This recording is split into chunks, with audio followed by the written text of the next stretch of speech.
প্রিয় ছাত্রছাত্রীরা নিশ্চয়ই ভালো আছো। আজকে যে চ্যাপ্টারটা পড়াবো সেটা হচ্ছে রাসায়নিক গণনা, কেমিক্যাল ক্যালকুলেশন। এই কেমিক্যাল ক্যালকুলেশন রাসায়নিক গণনা ক্লাস 10 এর অন্তর্ভুক্ত, কিন্তু এই জিনিসটা যেহেতু ক্লাস 9-এও লাগবে এবং যতদিন তোমরা বিজ্ঞান পড়বে সেখানে রাসায়নিক সমীকরণ অবশ্যই আসবে এবং তার গণনা অবশ্যই আসবে। তাই ক্লাস 9 এবং ক্লাস 10 এর ছেলে মেয়েরা তোমরা এই চ্যাপ্টারটাকে যেটা পড়ানো হচ্ছে সেটা মন দিয়ে শুনবে, ঠিক আছে? আচ্ছা, আমি চেষ্টা করছি খুব তাড়াতাড়ি খুব ছোট করে কি করে তোমাদের বোঝাবো। রাসায়নিক গণনা, কেমিক্যাল ক্যালকুলেশন, যখন এই রাসায়নিক কথাটা আসছে তার মানে কোন রাসায়নিক পরিবর্তনের কথাটা আসছে, আর রাসায়নিক পরিবর্তন মানেই সেখানে একটা রাসায়নিক বিক্রিয়া ঘটে থাকে। তাহলে প্রথমেই আমরা জানবো যে যখন কোন রাসায়নিক বিক্রিয়া ঘটে তখন সেটাকে আমরা কিভাবে সংক্ষেপে প্রকাশ করতে পারি। কোন রাসায়নিক বিক্রিয়াকে যদি সংক্ষেপে প্রকাশ করতে বলা হয় তাহলে কি করবে?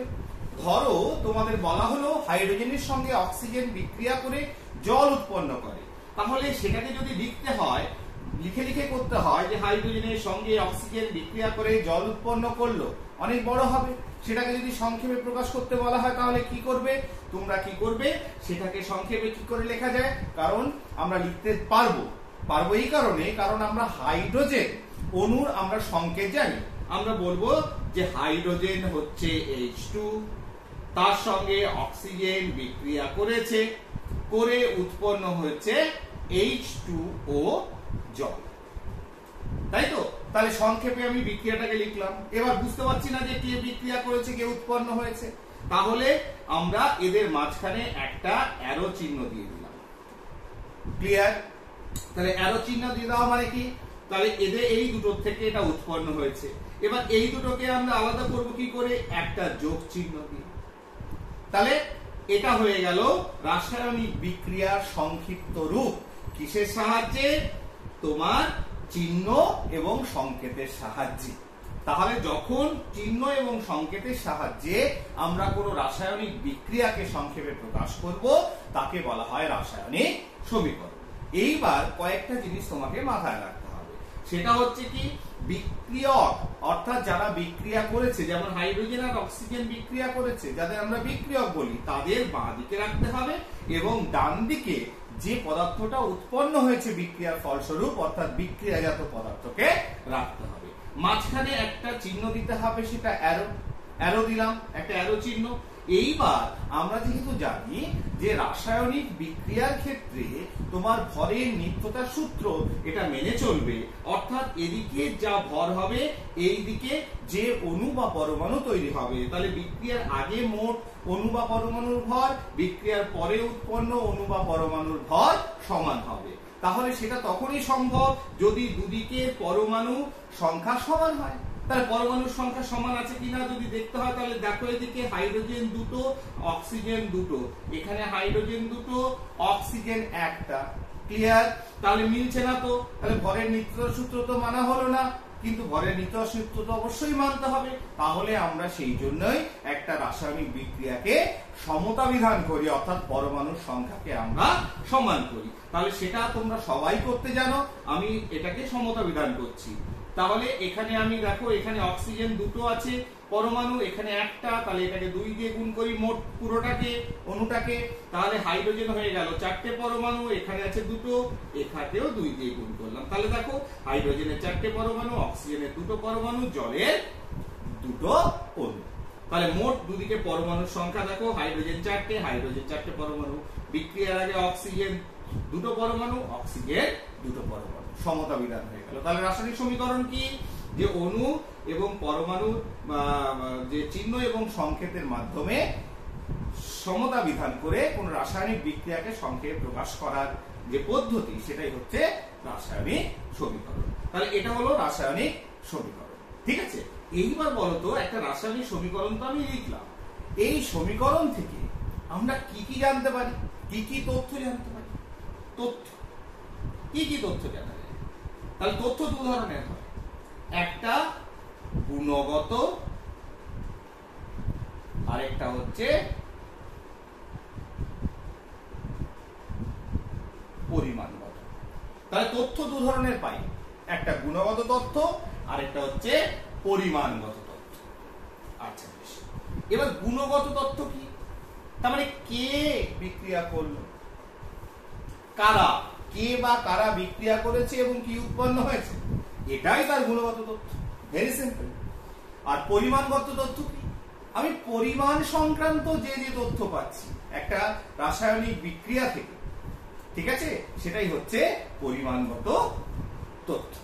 তাহলে একটা রাসায়নিক সমীকরণ, ধরো H2 প্লাস Cl2, ক্লোরিন আর হাইড্রোজেন মিলে তৈরি করেছে 2HCl। ক্লিয়ার? তার মানে এটার থেকে আমি গুণগত তথ্য কি কি পাবো?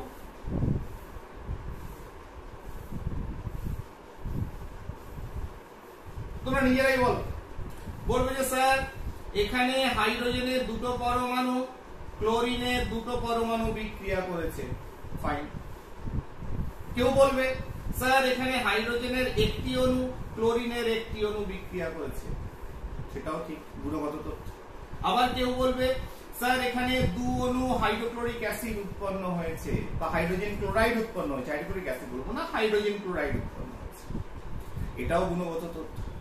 বলবে স্যার আরেকটা হতে পারে যে এখান থেকে দেখা যাচ্ছে যে হাইড্রোজেনের একটি অণু দুটি হাইড্রোজেন পরমাণু দিয়ে তৈরি, অর্থাৎ হাইড্রোজেন দ্বিপরমাণু, গুণগত তথ্য। ক্লোরিন একই রকম দ্বিপরমাণু, গুণগত তথ্য। আবার দেখো এখান থেকে বলা যাচ্ছে বিক্রিয়া থেকে যে HCl অর্থাৎ হাইড্রোজেন ক্লোরাইড, সে হাইড্রোজেন ক্লোরাইড একটা হাইড্রোজেন একটা ক্লোরিন দিয়ে তৈরি, অর্থাৎ 1:1 রেশিওতে এদের একে অপরের সঙ্গে যুক্ত হয়েছে। হ্যাঁ, তাহলে এগুলো সবই হচ্ছে গুণগত তথ্য। এইবার তার গুণগত তথ্য বুঝে গেলে, এবার পরিমাণগত তথ্য। পরিমাণগত তথ্য কি কি পাওয়া যায়? তাহলে পরিমাণগত যদি তথ্য বলা হয় যে এখানে এরা কি তৈরি হয়েছে, এখানে হাইড্রোজেন এবং ক্লোরিন বিক্রিয়া করে, তাহলে আমি বলবো যে এখানে কতটা HCl উৎপন্ন হয়েছে, এটার এক অণু এটার এক অণু থেকে দু অণু HCl হাইড্রোজেন ক্লোরাইড উৎপন্ন হয়েছে। কত অণু? দু অণু হাইড্রোজেন ক্লোরাইড উৎপন্ন হয়েছে। তাহলে এদের যদি আয়তনগত, এবার সবাই যেহেতু গ্যাসীয়, তাহলে আয়তনের কি অনুপাতে? বলে এখানে এক আয়তন H2 এক আয়তন Cl2 থেকে দু আয়তন HCl গ্যাস উৎপন্ন হয়েছে। তাহলে আয়তনগত 1:1:2 এই অনুপাতে এরা তৈরি হয়েছে। এবার তাহলে ভরের দিক থেকে যদি বলা হয় যে ভরের কি ব্যাপার, কারণ ভরও তো একটা পরিমাণ। বলে হ্যাঁ, হাইড্রোজেনের পারমাণবিক গুরুত্ব হচ্ছে 1, আছে দুটি, তার মানে 2। ক্লোরিনের দেখো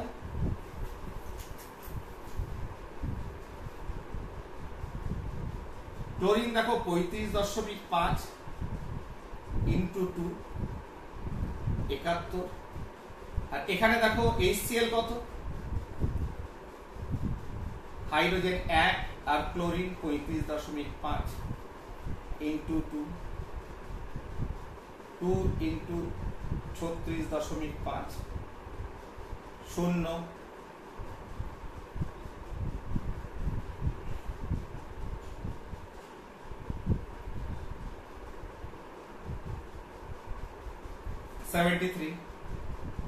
তাহলে এখানে কত এসছে 72, এটা 71, ঠিক আছে। তাহলে আমরা বলবো 2 গ্রাম হাইড্রোজেনের সঙ্গে বিক্রিয়া করেছে কত 71 গ্রাম ক্লোরিন, উৎপন্ন হয়েছে কত 73 গ্রাম HCl। তাহলে এগুলো সবই পরিমাণগত তথ্য। তাহলে আগেরটা গুণগত পেলাম কারা কারা করেছে, তারপরেরটা এলাম পরিমাণগত তথ্য। তাহলে জিনিসটা খুব সোজা, আর বেশি বলার কিছু নেই। তাহলে এইভাবে একটা রাসায়নিক সমীকরণ যখন আমরা লিখি, সেখান থেকে দু ধরনের আমি তথ্য পাই, একটা গুণগত তথ্য আর একটা হচ্ছে পরিমাণগত তথ্য। এইবার ইম্পর্টেন্ট পার্টে চলে আসি, রাসায়নিক গণনা। ঠিক আছে, ধরো এই একটা সিম্পল বিক্রিয়া, H2 প্লাস O2 H2 বলা হলো হাইড্রোজেন অক্সিজেনের সঙ্গে বিক্রিয়া করে উৎপন্ন করেছে জল। তাহলে এটা হচ্ছে রাসায়নিক সমীকরণ। সমতা বিধান করে দিই, করলাম। এইবার বলা হলো যে এদের এই বিক্রিয়া সংক্রান্ত বিক্রিয়া থেকে আমি বিভিন্ন পদার্থের কি পরিমাণ সেই পদার্থটা উৎপন্ন হয়েছে, কি আয়তনে উৎপন্ন হয়েছে, এগুলো কি বার করতে পারবো? বা বাষ্প ঘনত্ব কি পরিমাণ বাষ্প ঘনত্ব যুক্ত কোনো গ্যাসীয় পদার্থ উৎপন্ন হয়েছে বার করতে পারবো? বলে হ্যাঁ পারবো।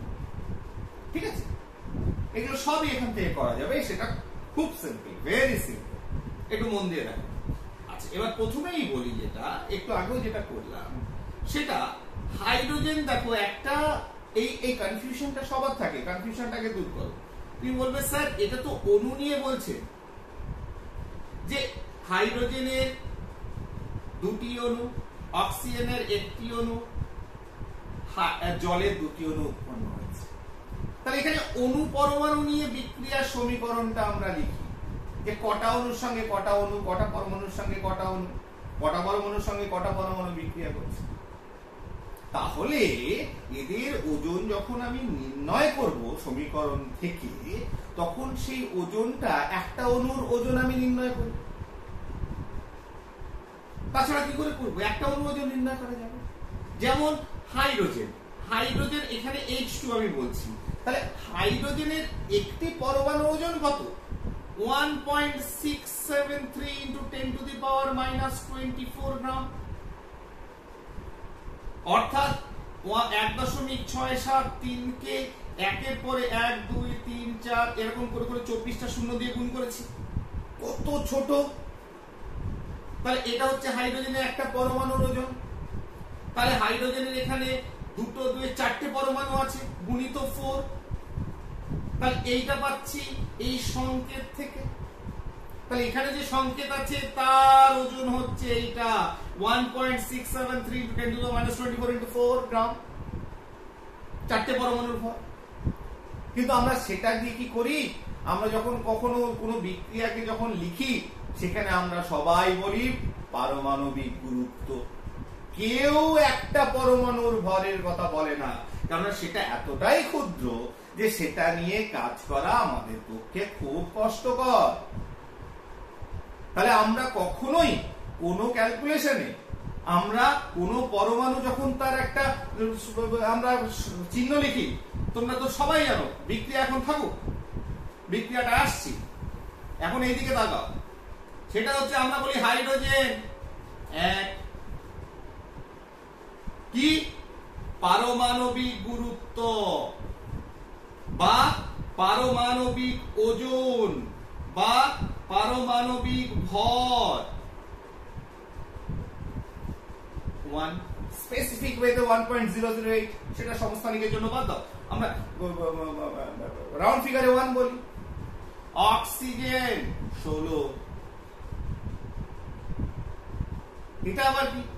একটা অক্সিজেন পরমাণুর ভর কখনো 16 হতে পারে? একটা হাইড্রোজেন যখন একটা রাসায়নিক সমীকরণ লিখছি H2, তখন আমি লিখছি 1 × 2 গ্রাম। এ আবার কি? কিন্তু অ্যাকচুয়ালি এই হাইড্রোজেনের ভর কত?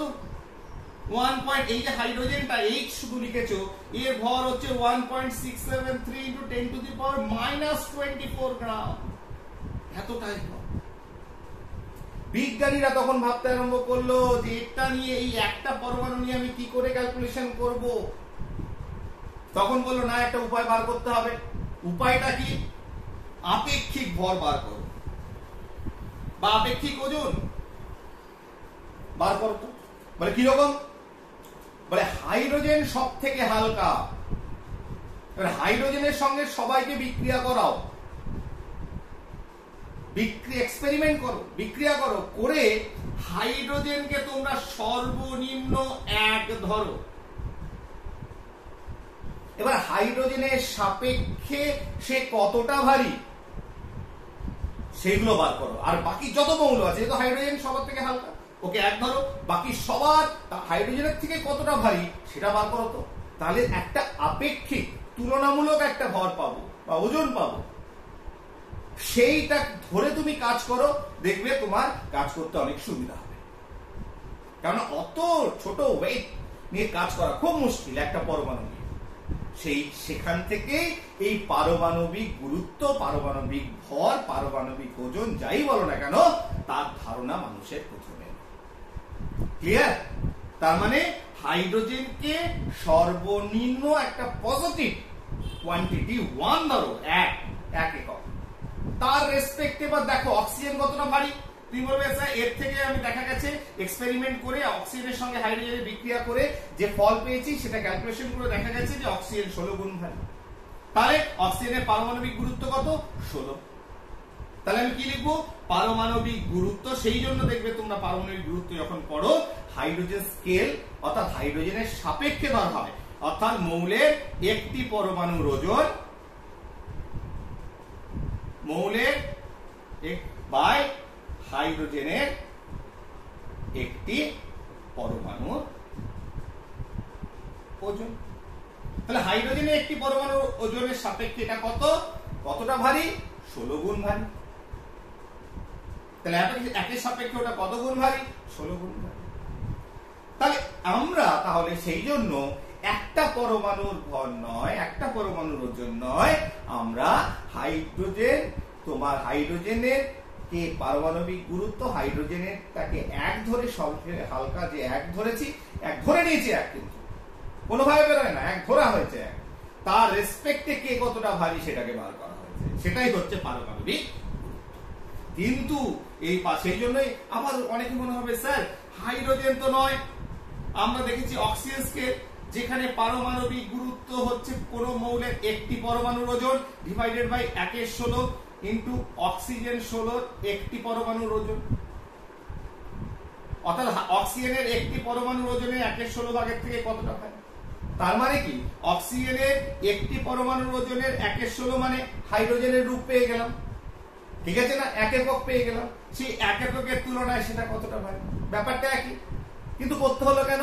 কারণ হাইড্রোজেন অনেক হালকা, হাইড্রোজেনের থেকে অক্সিজেনের রিঅ্যাক্টিভিটি অনেক বেশি, অনেক মৌলের সঙ্গে রিঅ্যাক্ট করে, ফলে এক্সপেরিমেন্ট করতে সুবিধা হয়েছে, ঠিক আছে। সেই জন্য অক্সিজেনের সাপেক্ষে তৈরি হলো অক্সিজেন স্কেল, ঠিক আছে। এবং নিচটা কি করা হলো? অক্সিজেনের একটি পরমাণুর ভর যেহেতু বেশি অনেক, তাই তাকে 1/16 দিয়ে ভাগ করে হাইড্রোজেনের মতো করা হলো, তার রেসপেক্টে মৌলের একটি পরমাণু কতটা ভারী। এইভাবে অক্সিজেন স্কেল, পরবর্তীকালে আমরা কার্বন স্কেল পাই। আবার অক্সিজেন স্কেলে দুটো ভাগ আছে, একটা রাসায়ন স্কেল আর একটা ভৌত স্কেল। এইভাবে আমি পেলাম হচ্ছে পারমাণবিক গুরুত্ব। তাহলে প্রথমেই যেটা নিয়ে কনফিউশন ছেলে মেয়েদের প্রচুর হয়, এই পারমাণবিক গুরুত্ব সেটা কি একটি পরমাণুর ওজন? তাহলে সেটাই প্রথমে ক্লারিফিকেশন দিয়ে দেওয়া হলো না। তাই পারমাণবিক গুরুত্ব হচ্ছে একটা তুলনামূলক ওজন, ঠিক আছে। তুলনামূলক ওজন এইটা হচ্ছে হাইড্রোজেনের রেসপেক্ট, হাইড্রোজেন তারকে এক ধরা হয়েছে পারমাণবিক গুরুত্ব, সেটাকে ধরে তার তুলনায় সে কতটা ভারী সেটাকে ধরে নেওয়া হয়েছে, ঠিক। এবার এই যে পারমাণবিক গুরুত্ব, এবার কনসেপ্টে আসো। পারমাণবিক গুরুত্ব এটাকে আমরা যখন তার পারমাণবিক গুরুত্বটাকে গ্রামে প্রকাশ করব, সেটাকে হচ্ছে গ্রাম পারমাণবিক গুরুত্ব, ঠিক আছে। গ্রামে প্রকাশ করবো সেটাকে কি বলা হয়? গ্রাম পারমাণবিক গুরুত্ব। এবার এই গ্রাম পারমাণবিক গুরুত্ব পরিমাণ যেটা, ঠিক আছে, কয়েকটা বার করে দেখেন। ধরো অক্সিজেনের পারমাণবিক গুরুত্ব হচ্ছে 16 গ্রাম, পারমাণবিক গুরুত্ব যখন বলবো তখন 16 গ্রাম, ঠিক আছে। এবার এই গ্রাম পারমাণবিক গুরুত্ব পরিমাণকে বলা হলো কত? 1 গ্রাম পরমাণু। তাহলে গ্রাম পারমাণবিক গুরুত্ব আর গ্রাম পরমাণু কি রকম এদের রিলেশন, যে গ্রাম পারমাণবিক গুরুত্ব পরিমাণ যেটা বেরোচ্ছে সেটা সমান হচ্ছে 1 গ্রাম পরমাণু, ঠিক আছে। এটা মাথায় ঢুকলো? তাহলে গ্রাম পারমাণবিক গুরুত্ব মানে হচ্ছে 1 গ্রাম পরমাণু। এবার এখানে কতগুলো পরমাণু আছে, যার পারমাণবিক গুরুত্ব এই যে 16 গ্রাম, অক্সিজেনের ক্ষেত্রে যদি বলি 16 গ্রাম মানে হচ্ছে 1 গ্রাম পরমাণু, সেখানে কতগুলো পরমাণু আছে? 6.023 বা 22 into 10 to the power 23 এতগুলো পরমাণু বর্তমান। তার মানে 16 গ্রাম যেটা ধরছি একটা অক্সিজেনের ওজন নয়, এতগুলো পরমাণুর ওজন হচ্ছে এই 16 গ্রাম। এই সংখ্যাটাকে বলা হয় অ্যাভোগাড্রো সংখ্যা। ক্লিয়ার? আবার আরেকটা কনসেপ্ট আসে মোল, যেটা IUPAC International Union of Pure and Applied Chemistry, IUPAC একটা কনসেপ্ট নিয়ে আসে মোল, যেটা ল্যাটিন অর্থ হচ্ছে মানে হচ্ছে গুচ্ছ, কিছুটা স্তূপাকার পরিমাণ। এই যে 1 গ্রাম পরমাণু বা গ্রাম পারমাণবিক গুরুত্ব পরিমাণ বা অ্যাভোগাড্রো সংখ্যক, এইটাকে বলা হলো 1 মোল। কত বলা হলো? 1 মোল পরিমাণ। কি পরিমাণ? 1 মোল পরিমাণ। তাহলে এটাকে যদি আমি সংক্ষেপে একটা চার্ট আকারে লিখি, দেখো আমরা পড়ছিলাম রাসায়নিক সমীকরণ, কিন্তু সমীকরণের সঙ্গে এটাও ভেরি ইম্পর্টেন্ট। মোল কনসেপ্ট, গ্রাম পরমাণু কনসেপ্ট, অ্যাভোগাড্রো নাম্বারের সঙ্গে এদের সম্পর্ক, এগুলো মাথায় না ঢুকলে পুরো কেমিস্ট্রিটা বিভিন্ন সময় গোলমাল হয়ে যায়। তার মানে আমরা কি পেলাম? তার মানে যেটা পেলাম, ঠিক আছে, যে পারমাণবিক গুরুত্ব বা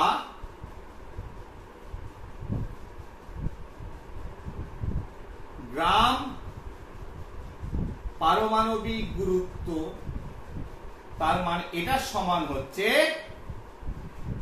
1 গ্রাম পরমাণু। তাহলে পারমাণবিক গুরুত্ব বা পারমাণবিক ওজন বা পারমাণবিক ভর মানে হচ্ছে গ্রাম পারমাণবিক গুরুত্ব বা গ্রাম পারমাণবিক ওজন বা গ্রাম পারমাণবিক ভর মানে হচ্ছে 1 গ্রাম পরমাণু। তাহলে এই পরিমাণটা হচ্ছে 1 গ্রাম পরমাণু, এটাকেই বলা হলো 1 গ্রাম মোল। আইইউপিএসসি নতুন কনসেপ্ট হলো এটা হচ্ছে এসআই একক। এই পরিমাণটা কত বলা হলো? মোল। ঠিক আছে না? 1 গ্রাম মোল। এখানে কতগুলো পরমাণু আছে? তার মানে এখানে পরমাণু রয়েছে 6.023 into 10 to the power 23 এত সংখ্যক পরমাণু। ক্লিয়ার? বোঝা গেল? তার মানে অ্যাভোগাড্রো সংখ্যক পরমাণু মানে হচ্ছে পারমাণবিক গুরুত্ব পরিমাণ, অ্যাভোগাড্রো সংখ্যক পরমাণু মানে হচ্ছে গ্রাম পারমাণবিক গুরুত্ব পরিমাণ, অ্যাভোগাড্রো সংখ্যক পরমাণু মানে হচ্ছে 1 গ্রাম পরমাণু পরিমাণ, অ্যাভোগাড্রো সংখ্যক পরমাণু মানে হচ্ছে 1 গ্রাম মোল পরিমাণ পরমাণু। ক্লিয়ার? বোঝাতে পারলাম? এইবার তাহলে গ্রাম পারমাণবিক গুরুত্ব কি করে বার করতে পারি? ধরো অক্সিজেনের পারমাণবিক গুরুত্ব হচ্ছে 16, তাহলে বা 16 গ্রাম, তাহলে 16 গ্রাম অক্সিজেন, তাহলে পারমাণবিক গুরুত্ব পরিমাণ অক্সিজেন, তার মানে হচ্ছে কত? 1 গ্রাম পরমাণু বা 1 গ্রাম মোল। তাহলে 8 গ্রাম অক্সিজেন মানে কত? তাহলে 8 গ্রাম অক্সিজেন মানে হচ্ছে, তাহলে 16 গ্রাম মানে যদি 1 গ্রাম পরমাণু হয়, তাহলে 8 গ্রাম মানে কত? 8/16 সমান হাফ গ্রাম পরমাণু বা হাফ গ্রাম মোল। তার মানে যদি পরমাণুর ওজনকে, পরমাণুর ওজন যেটা দেওয়া আছে 8 গ্রাম মানে কতটা, পরমাণুর ওজনকে তার পারমাণবিক গুরুত্ব দিয়ে ভাগ করি, তাহলে আমি গ্রাম পরমাণুর পরিমাণ বা গ্রাম মোলের পরিমাণ পেয়ে যাব। একইভাবে যখন বিজ্ঞানী অ্যাভোগাড্রো অণুর কনসেপ্ট আনলেন, অণু পরমাণুর মতোই, তিনি বললেন কি, তিনি এক ধরনের অবস্থা দেখালেন মৌলের, যেটা স্থায়িত্ব অনেক বেশি, স্টেবিলিটি অনেক বেশি, স্বাধীনভাবে থাকতে পারে, সেই জায়গাটাকে তিনি বললেন যে পদার্থের যে ক্ষুদ্রতম অংশ স্বাধীনভাবে থাকতে পারে, সেটাকে বললেন তিনি অণু। কারণ আমরা দেখেছি বেশিরভাগ পরমাণু অনেকেই ধরো স্বাধীনভাবে থাকে, অনেকে আবার থাকতে পারে না, তাই তো। তাই এই তিনি কনসেপ্ট আনলেন যে পরমাণুর ক্ষুদ্রতম যে কণা যেটা স্বাধীনভাবে থাকতে পারবে সেটা হচ্ছে অণু, এবং অণু তৈরি হয় পরমাণু। তার অণু কি দিয়ে তৈরি হলো? পরমাণু দিয়ে অণু তৈরি। তাহলে একটা অণুকে আমি সংক্ষেপে তার ওজনটাকে কিভাবে প্রকাশ করব? যেমন পরমাণুকে পারমাণবিক গুরুত্ব, অণুকে আণবিক গুরুত্ব দিয়ে। সেই একইভাবে হাইড্রোজেনের সাপেক্ষে, তাহলে হাইড্রোজেনের সাপেক্ষে যদি বলি আণবিক গুরুত্ব কি হবে? তুমি বলবে যে স্যার হাইড্রোজেনকে আমি 1 ধরেছি, অর্থাৎ হাইড্রোজেনের একটি পরমাণুর ওজন আর উপরে হবে মৌলের একটি অণুর ওজন। তাহলে যে কোনো মৌলের যে কোনো যৌগের একটি অণু, মৌলিক অণু হোক আর যৌগিক অণু হোক, পদার্থের একটি অণুর ওজনকে যখন হাইড্রোজেন পরমাণু ওজন দিয়ে ভাগ করব তখনই তার আণবিক গুরুত্ব আমি পেয়ে যাব। তাহলে পরমাণু যেমন পারমাণবিক গুরুত্ব, অণু কি বেরোচ্ছে? আণবিক গুরুত্ব। সেই আণবিক গুরুত্বের ক্ষেত্রে সবকিছু এক, মোলের কনসেপ্ট এক, সবকিছু এক। অর্থাৎ আণবিক গুরুত্ব পরিমাণ, আণবিক গুরুত্ব পরিমাণ, বা এটাকে যদি গ্রামে প্রকাশ করি, গ্রাম আণবিক গুরুত্ব, আণবিক গুরুত্ব বা গ্রাম আণবিক গুরুত্ব, তার মানে হচ্ছে 1 গ্রাম অণু। তাহলে আণবিক গুরুত্ব পরিমাণ মানে হচ্ছে 1 গ্রাম অণু বা 1 গ্রাম মোল, যেটা আইইউপিএসি বলেছে, যেটাকে 1 গ্রাম অণু না, তুমি এটাকে এসআই এককে যদি বলা হয় এটাকে বলতে হবে 1 গ্রাম মোল। আর এখানে কতগুলো অণু আছে?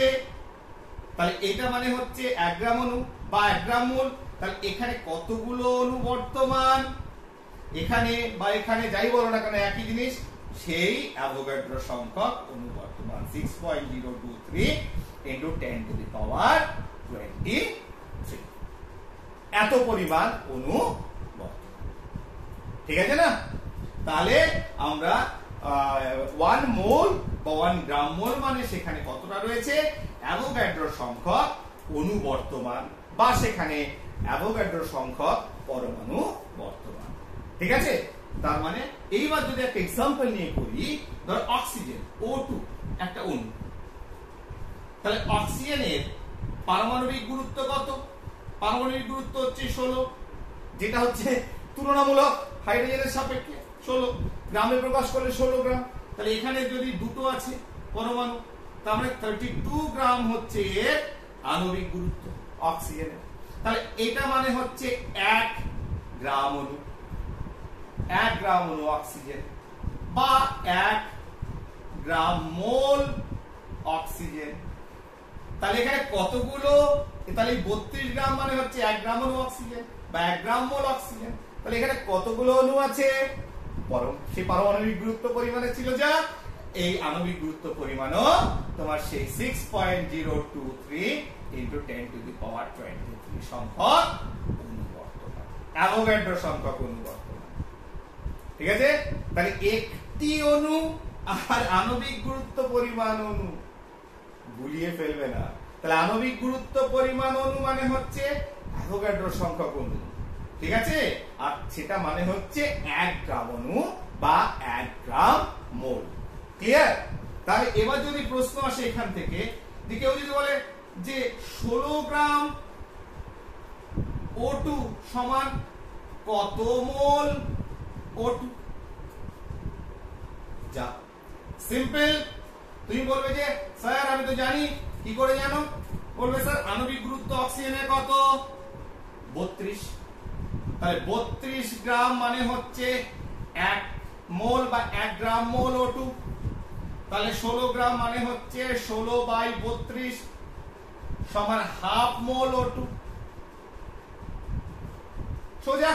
যদি 32 গ্রাম আণবিক গুরুত্ব পরিমাণ মানে যদি 1 মোল হয়, তাহলে 16 গ্রাম মানে হচ্ছে কত? 16/32 মানে হাফ মোল। তাহলে এই মোল বা এটাকে কি বলতে পারি? হাফ গ্রাম অণু। তাহলে মোল আর গ্রাম অণু তো একই, ঠিক আছে না? তাহলে 1 মোল মানে 1 গ্রাম অণু, তাহলে হাফ মোল মানে হাফ গ্রাম অণু। তাহলে কি করে পেলাম? সিম্পল, যা অণুর ভর দেওয়া থাকবে বা ওজন দেওয়া থাকবে তাকে আণবিক গুরুত্ব দিয়ে ভাগ করলে মোল সংখ্যা বা গ্রাম অণু সংখ্যা পেয়ে যাবে। ক্লিয়ার? পরিষ্কার হয়ে গেল? ব্যাস। এইবার আরেকটা জিনিস এই সমীকরণ চ্যাপ্টারটা, রাসায়নিক সমীকরণ চ্যাপ্টারটা গেলে বুঝতে হবে, পাওয়া যাবে, সেটা হচ্ছে বাষ্প ঘনত্ব। কোন গ্যাসীয় পদার্থের বাষ্প ঘনত্ব জিনিসটা, বাষ্প ঘনত্ব হচ্ছে একটা, এটাও একটা তুলনামূলক রাশি। তুলনা করবে, কিসের সঙ্গে তুলনা করব? ভি আয়তন কোন গ্যাসের ওজন বাই সম আয়তন হাইড্রোজেন গ্যাসের ওজন। দুটোই তোমার কিসের? এনটিপি। এনটিপিতে, দুটোই এনটিপিতে, অর্থাৎ একই উষ্ণতা চাপে তোমার কোন গ্যাসের যা ওজন পাবো, কোন গ্যাসের তোমার কোন আয়তন গ্যাসের ওজন মানে ঘনত্ব, আয়তন গ্যাসের ওজন মানে ঘনত্ব, সম আয়তন হাইড্রোজেন গ্যাসের ওজন মানে ঘনত্ব। তাহলে দুটো ঘনত্বের এটা একটা অনুপাত। সংখ্যাটা কি? তোমার নির্দিষ্ট আয়তন কোন গ্যাসের ওজন বাই সম আয়তন হাইড্রোজেন গ্যাসের ওজন, একই উষ্ণতা ও চাপে।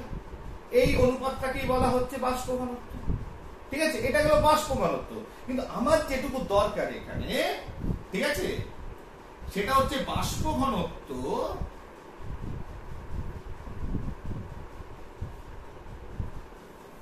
ঠিক আছে, বাষ্প ঘনত্ব সমান কি? আণবিক গুরুত্ব বাই, বাষ্প ঘনত্ব কি? আণবিক গুরুত্ব বাই 2। এই সম্পর্কটা আমার দরকার, আর কিছু দরকার। এটাও কিন্তু এই বাষ্প ঘনত্ব কাকে বলে সেখান থেকে আমরা পাই, বার করা যায়, খুব সিম্পল, কিন্তু আমরা বার করবো না, এখন দরকার নেই। তাহলে আমার যেটা দরকার, কোন গ্যাসের বাষ্প ঘনত্ব, যেটা একটা দুটো ঘনত্বের তুলনামূলক একটা রাশি। যেহেতু তুলনা করছি দুটো ঘনত্বকে, বাষ্প ঘনত্বের কোনো একক নেই, এককবিহীন রাশি একটা। এবার বাষ্প ঘনত্বর সঙ্গে আণবিক গুরুত্বের সম্পর্কটা ইম্পর্টেন্ট। বাষ্প ঘনত্ব সমান আণবিক গুরুত্ব বাই 2। এই বাষ্প ঘনত্বের ডি ইজ ইকুয়াল টু আণবিক গুরুত্ব m বাই 2। তাহলে m is equal to 2, d is equal to m by 2, m is equal to 2। এই জায়গাটায় জানলেই। এইবার চলে আসি রাসায়নিক সমীকরণ।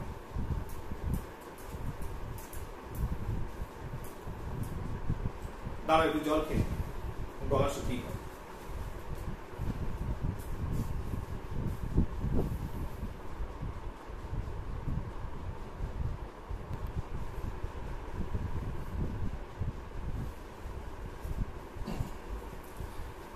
বেশ, এবার এই চ্যাপ্টারে রাসায়নিক গণনার প্ল্যাটফর্মটা আমরা তৈরি করে ফেলছি।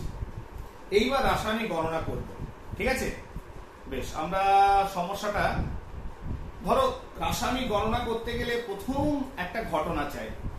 সেটা কি? একটা রাসায়নিক বিক্রিয়া চাই।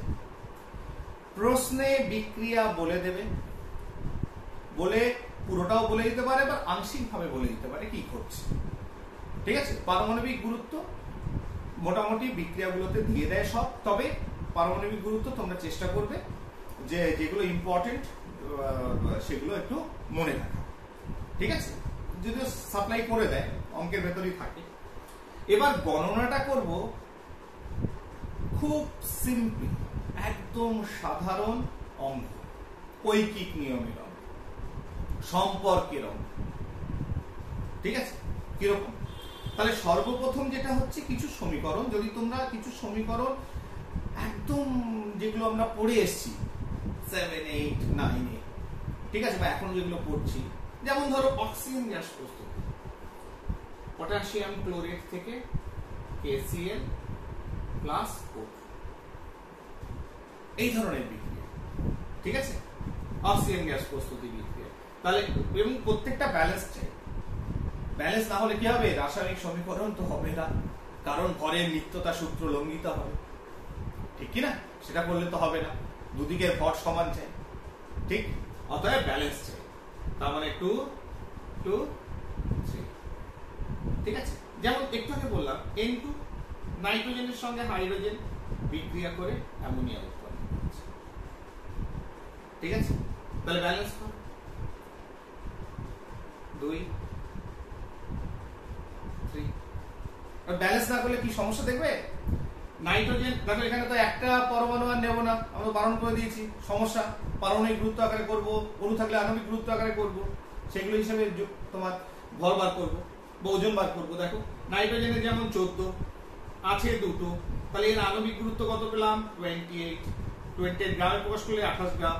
হাইড্রোজেন আছে কত দুটো, 1 ইনটু 2 আছে দুটো, আছে কতটা, তাহলে ইনটু 3 তিনটে আছে, তাহলে 6, ঠিক আছে? তাহলে মোট কত পেলাম বিক্রিয়ার আগে 28 আর 6 34 গ্রাম।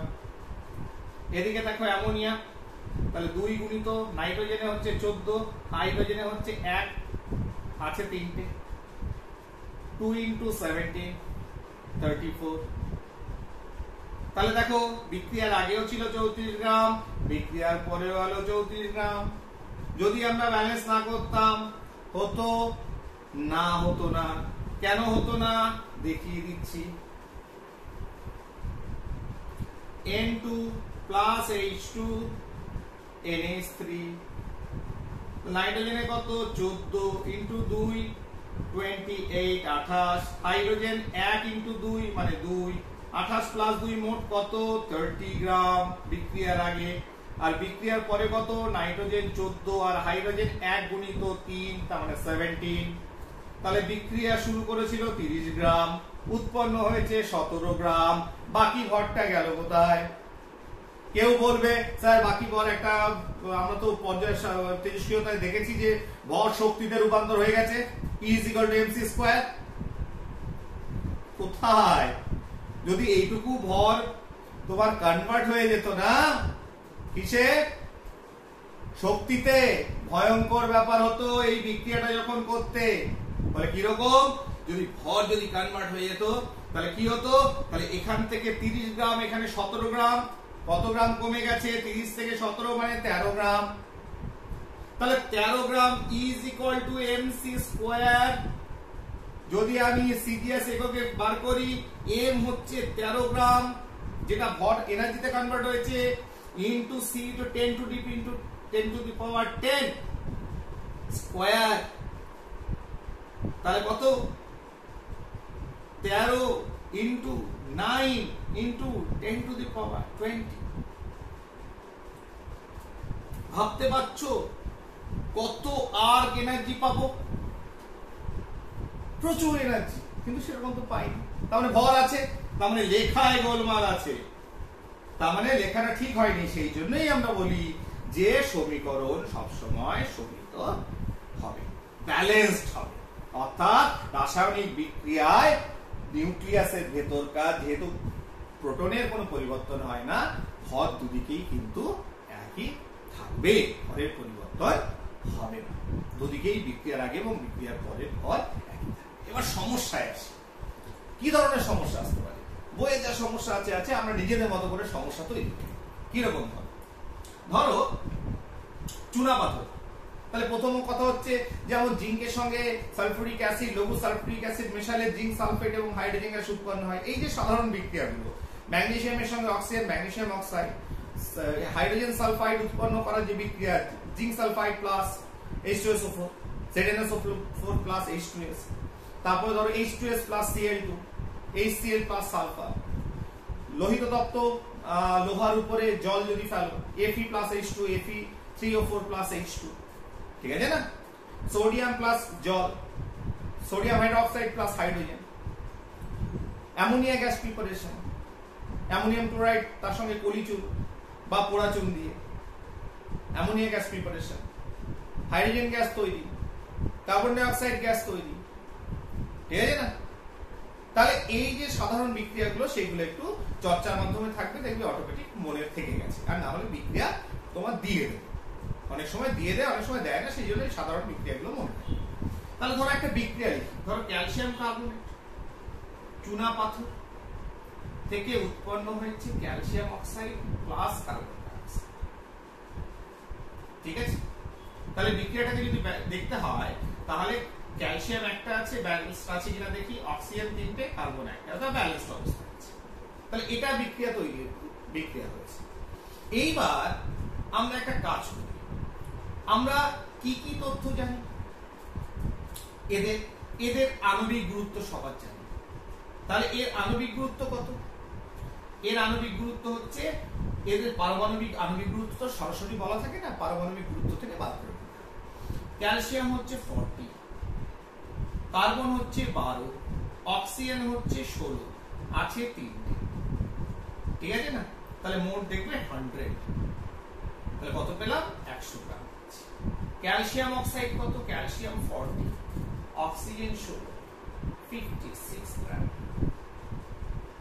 কার্বন ডাই অক্সাইড কত? কার্বন ডাই অক্সাইড হচ্ছে 12 কার্বন, অক্সিজেন হচ্ছে কত?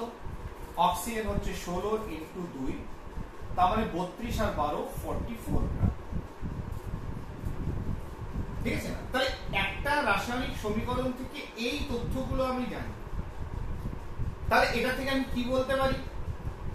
100 গ্রাম ক্যালসিয়াম কার্বনেট থেকে চুন, ক্যালসিয়াম অক্সাইড চুন পাই কতটা? 56 গ্রাম। কার্বন ডাই অক্সাইড কতটা পাই? 44 গ্রাম। ঠিক, কোনো বুঝতে অসুবিধা হলো? করো না। এবার কার্বন ডাই অক্সাইড যেহেতু গ্যাসীয়, আমরা জানি আণবিক গুরুত্ব পরিমাণ, তার মানে কত মোল আণবিক গুরুত্ব পরিমাণ? একটু ফিরে যাও, একটু কি বললাম? আণবিক গুরুত্ব পরিমাণ মানে 1 মোল। কত মোল? 1 মোল। তার মানে কত গ্রাম অণু? 1 গ্রাম অণু। ঠিক আছে, সবাই দেখতে পাচ্ছ? তার মানে এখানে কার্বন ডাই অক্সাইড কতটা আছে? 6.023 into 10 to the power 23, এত সংখ্যক কার্বন ডাই অক্সাইড আছে। তার মানে এটার আয়তন কত? আমরা জানি যে 1 মোলের যে আয়তন তাকে বলা হয় মোলার আয়তন, সেটার এনটিপি তে মান কত? 22.4 লিটার। ঠিক আছে, তাহলে কার্বন ডাই অক্সাইড এই যেটা উৎপন্ন হচ্ছে সেটা থেকে এতগুলো তথ্য আমি জানি, কাউকে বলা দরকার নেই, জানি আমি বিক্রিয়াতে। আর ক্যালসিয়াম কার্বনেট 56 গ্রাম মানে কত? আণবিক গুরুত্ব পরিমাণ, তার মানে 1 মোল, তার মানে 1 গ্রাম অণু। তার মানে কত? 6.023 into 10 to the power 23 সংখ্যক অণু বর্তমান ক্যালসিয়াম অক্সাইড। একই ভাবে ক্যালসিয়াম কার্বনেটের ক্ষেত্রে যেটা জানি আণবিক গুরুত্ব পরিমাণ মানে হচ্ছে 1 মোল, তার মানে 1 গ্রাম অণু, তার মানে হচ্ছে 6.023 into 10 to the power 23 সংখ্যক ক্যালসিয়াম কার্বনেটের অণু। তাহলে এটা গ্যাসীয় বলে এর মোলার আয়তনটাও আমরা জানি। এনটিপি তে এটা কিন্তু এনটিপি তে 22.4 লিটার। ক্লিয়ার? আবার যেহেতু গ্যাসীয়, বাষ্প ঘনত্ব কত হবে? 44, বাষ্প ঘনত্ব হচ্ছে 44/2, তার মানে হচ্ছে 22। কত? 22। বাস, এবার করুক না যে কোনো প্রশ্ন। কেউ যদি বলে এতগুলো তথ্য তো জানাই আছে আমার এই বিক্রিয়া থেকে, সমীকরণটা থেকেই জানি। এবার কেউ প্রশ্ন করলো যে আচ্ছা 50 গ্রাম ক্যালসিয়াম কার্বনেট থেকে কতটা কার্বন ডাই অক্সাইড পাবো? তুমি বলবে স্যার বিক্রিয়া সমীকরণ থেকে তো পাচ্ছি 100 গ্রাম থেকে পাই হচ্ছে 44 গ্রাম, তাহলে 50 গ্রাম থেকে পাবো কত? ওই কি নিয়মে বেরিয়ে যাবে। কেউ যদি প্রশ্ন করে যে 50 গ্রাম ক্যালসিয়াম কার্বনেট থেকে, এই গ্রামই চলে ধরে আছি, 50 গ্রাম ক্যালসিয়াম কার্বনেট থেকে কত মোল পাবো? 100 গ্রাম থেকে পাই 1 মোল, 50 গ্রাম থেকে কত পাবো? ওই কি। কেউ যদি বলা হয় 50 গ্রাম ক্যালসিয়াম কার্বনেট থেকে কত সংখ্যক কার্বন ডাই অক্সাইড অণু পাবো? 100 গ্রাম থেকে পাই অ্যাভোগাড্রো সংখ্যক, 50 গ্রাম থেকে কত পাবো, বেরিয়ে যাবে। কেউ যদি বলে 50 গ্রাম ক্যালসিয়াম কার্বনেট থেকে কত লিটার এনটিপি তে কার্বন ডাই অক্সাইড পাবো, তুমি বলবে 100 গ্রাম থেকে পাই 22.4 লিটার, 50 গ্রাম থেকে কত লিটার পাবো, বেরিয়ে যাবে। কেউ যদি বলা হয় 50 গ্রাম থেকে যে কার্বন ডাই অক্সাইড উৎপন্ন হবে তার বাষ্প ঘনত্ব কত, 100 গ্রাম থেকে যে কার্বন ডাই অক্সাইড পাই সেটা হচ্ছে বাষ্প ঘনত্ব 22, তাহলে 50 গ্রাম থেকে যে কার্বন ডাই অক্সাইড মানে বাষ্প ঘনত্ব যেটা উৎপন্ন হয় বাষ্প ঘনত্ব পরিবর্তন হবে না, বাষ্প ঘনত্ব মানে বাষ্প ঘনত্ব থেকে প্রশ্ন আসতে পারে, ঠিক আছে না। তার যে বাষ্প ঘনত্ব পাবো সেটা তোমার না, বাষ্প ঘনত্ব থেকে এরকম হবে না, কারণ বাষ্প ঘনত্ব পরিবর্তন হয়ে যাওয়া মানে হচ্ছে তোমার সেটা কার্বন ডাই অক্সাইডের বাষ্প ঘনত্ব আর থাকলো না, অন্য কারো বাষ্প ঘনত্ব হয়ে যাবে, ঠিক আছে। তাহলে দেখো ঐকিক নিয়মের সাহায্যে দেখো কত ধরনের এই তথ্যগুলো থেকে কত ধরনের ভাবে প্রশ্ন করতে পারি, প্রশ্ন আসতে পারে। এবার তোমরা বইয়ের সঙ্গে ট্যালি করবে, দেখবে সব কটা প্রশ্ন তোমরা উত্তর দিতে পারছো। আবার দেখো উল্টে আমি প্রশ্ন করি যে এই বিক্রিয়াটা থেকে যে একটা বিক্রিয়া করা হলো, চুনাপাথরকে দহন করে পুড়ালে ক্যালসিয়াম অক্সাইড, পোড়া চুনা কার্বন ডাই অক্সাইড উৎপন্ন হলো। এবার প্রশ্ন হলো যে 44 গ্রাম 22 গ্রাম কার্বন ডাই অক্সাইড পেতে কতটা ক্যালসিয়াম কার্বনেট পোড়াতে হবে। তাহলে বিক্রিয়া থেকে কি পাচ্ছ, গ্রাম দিয়ে প্রশ্ন এসছে, 44 গ্রাম কার্বন ডাই অক্সাইড থেকে পেতে ক্যালসিয়াম কার্বনেট প্রয়োজন 100 গ্রাম, তাহলে 22 গ্রাম কার্বন ডাই অক্সাইড পেতে ক্যালসিয়াম কার্বনেট প্রয়োজন উল্টোটা। আবার তোমাকে যদি বলা হয় যে 5 মোল কার্বন ডাই অক্সাইড থেকে কার্বন ডাই অক্সাইড পেতে কতটা ক্যালসিয়াম কার্বনেট প্রয়োজন, 1 মোল পেতে প্রয়োজন হচ্ছে 100 গ্রাম, 5 মোল পেতে প্রয়োজন কতটা, বেরিয়ে যাবে। ঠিক একইভাবে গ্রাম অনু দিয়ে প্রশ্ন আসতে পারে। তাহলে যেভাবেই ঘুরিয়ে প্রশ্ন করুক না কেন, যদি আমি এই তথ্যগুলো জানি, এই তথ্যগুলোর উপর ভিত্তি করে আমি সমস্যার সমাধান করতে পারবো, সমস্যার সমাধান করতে কোনো অসুবিধা হবে না। দেখা যাক একটা প্রবলেম করে দেখি বই থেকে, আমাদের যে বই চলছে আমাদের,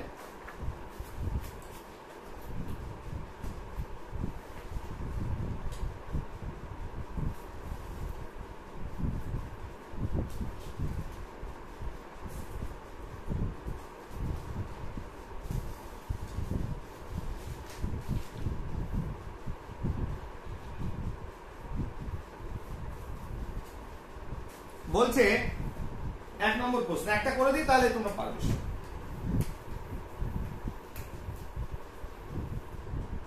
বলছে কত গ্রাম, শোনো মন দিয়ে, কত গ্রাম ক্যালসিয়াম, কত গ্রাম কার্বন ডাই অক্সাইড, কত গ্রাম কার্বন ডাই অক্সাইড চুন জলের মধ্যে চালনা করলে, অর্থাৎ চুন জল এবং কার্বন ডাই অক্সাইডের বিক্রিয়া, প্রথম কাজ হচ্ছে সমীকরণ লেখো, চালনা করলে 50 গ্রাম ক্যালসিয়াম কার্বনেট উৎপন্ন হবে। তাহলে উৎপন্ন যেটা হবে সেটাও বলে দিয়েছে, CaCO3, আর দেখো পড়ে থাকলো জল।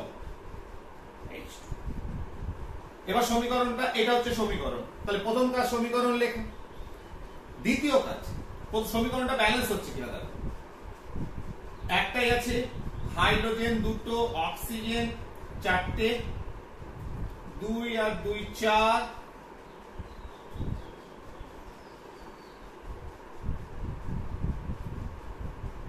3 আর 1 4, ব্যালেন্স হয়ে যাচ্ছে, ঠিক ফাইন, ঠিক আছে। এইবার প্রশ্ন কি করেছে, বলছে যে কত গ্রাম কার্বন ডাই অক্সাইড, এর আগে যেটা আমি দেখালাম অনেক তথ্য লিখে, সেই তথ্যগুলো তোমরা জানো, সবকটা বিক্রিয়ার এই ধরনের প্রবলেম করতে গেলে সব তথ্যগুলো লেখার দরকার নেই, সেগুলো সবই জানো তোমরা, ঠিক আছে। যত তথ্য সবার লিখলাম, লেখার দরকার নেই, যেটুকু দরকার সেটুকু লিখবে প্রশ্ন অনুসারে। বলছে প্রশ্নটা দেখো, কত গ্রাম কার্বন ডাই অক্সাইড চুন জলের মধ্যে চালনা করলে, তাহলে কত গ্রাম, প্রশ্ন বলেছে কি নিচে লেখো, কত গ্রাম ক্যালসিয়াম কার্বনেট, কত গ্রাম জিজ্ঞাসা চিহ্ন গ্রাম কার্বন ডাই অক্সাইড চুন জলের মধ্যে চালনা করলে 50 গ্রাম ক্যালসিয়াম কার্বনেট উৎপন্ন হবে। ক্যালসিয়াম কার্বনেট কত উৎপন্ন হবে, 50 গ্রাম। তাহলে কত গ্রাম কার্বন ডাই অক্সাইড চুন জলের মধ্যে চালনা করলে 50 গ্রাম ক্যালসিয়াম কার্বনেট উৎপন্ন হবে। আমার এই দুটোকে নিয়ে কাজ, এটি লাগবে, এটি লাগবে, আর কাউকে লাগবে না।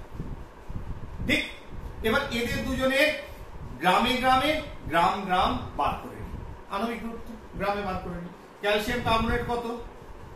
12, অক্সিজেন 16 ইন্টু 2, তার মানে 44 গ্রাম। ক্যালসিয়াম কার্বনেট বার করো, 40, 40, 12, 16 গুণিত 3, তার মানে 100 গ্রাম। ব্যাস হয়ে গেল। সমীকরণ থেকে কি পেলাম? যে কতটাকে আমরা পরে রাখি, ঠিক আছে না? সেটা হচ্ছে 100 গ্রাম থেকে পাই। 100 গ্রাম পেতে কার্বন ডাই অক্সাইড কি বলেছে, কত গ্রাম কার্বন ডাই অক্সাইড? 100 গ্রাম কার্বন ডাই অক্সাইড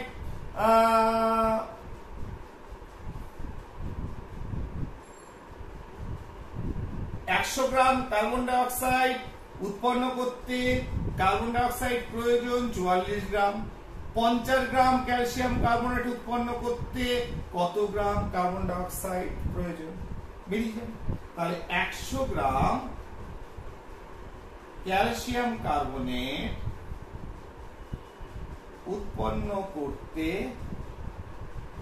44 গ্রাম CO2 প্রয়োজন। তাহলে 50 গ্রাম উৎপন্ন করতে প্রয়োজন, এই জিজ্ঞাসা চিহ্ন পরে রাখলাম, ওটা 44/100 ইন্টু 50, 22 গ্রাম। তাহলে কত ইজি, অঙ্কের একদম প্রাথমিক পর্যায়ে। তাহলে আমাকে যে প্রশ্নটা দিয়েছে, একটা সমীকরণের কার কার উপর সম্পর্কে প্রশ্ন দিয়েছে, এখানে এইটা কার্বন ডাই অক্সাইড কতটা চালনা করলে 50 গ্রাম ক্যালসিয়াম কার্বনেট প্রয়োজন, এটা জিজ্ঞাসা চিহ্ন দিয়ে লিখলাম, এটা 50 গ্রাম লিখলাম। এবার এই দুটো যেহেতু গ্রামে আছে, যদি আয়তনে থাকতো, গ্যাসীয় অবস্থা থাকতো, তাহলে আমি আয়তন 22.4 লিটার বার করে নিতাম সেই হিসাবে। অনুসংখ্যা দিলে অনুসংখ্যা আকারে বার করে নিতাম, মোল সংখ্যা দিয়ে প্রশ্ন করলে মোল সংখ্যা আকারে বার করে নিতাম, সবই তো বার করতে পারি। তাহলে আমার যেহেতু দুটো গ্রামের প্রশ্ন, দুটোরই আণবিক গুরুত্ব বার করে নিলাম। এইবার তাহলে আমার প্রশ্নটাকে সাজিয়ে নিলাম, যে যেটা আমি সমীকরণ থেকে দেখতে পাচ্ছি যে 100 গ্রাম ক্যালসিয়াম কার্বনেট পেতে আমার কার্বন ডাই অক্সাইড চালনা করতে হবে বা দরকার 44 গ্রাম। তাহলে 50 গ্রাম ক্যালসিয়াম কার্বনেট পেতে কার্বন ডাই অক্সাইড কতটা চালনা করতে হবে বা কতটা দরকার, সেটা হচ্ছে 22 গ্রাম। ভেরি সিম্পল, ঠিক আছে? তাহলে এখানে এটা শেষ করছি, কারণ শেষ না করলে অনেক বড় হয়ে, প্রথম কথা লেন্দি হয়ে যাবে, দ্বিতীয় কথা অনেক চ্যাপ্টার আছে, সেগুলো এক এক ধাপে ধাপে আমাদের এই অনলাইন ক্লাস যেগুলো চলছে, এই কোভিড-19 যে এই যে স্কুল বন্ধ, তার জন্য এগুলো বাধ্য হয়ে সেই জন্য করা, নাহলে সবই এগুলো ক্লাসে হতো। ঠিক আছে? তাহলে এটা মোটামুটি বুঝে গেছে। Thank you.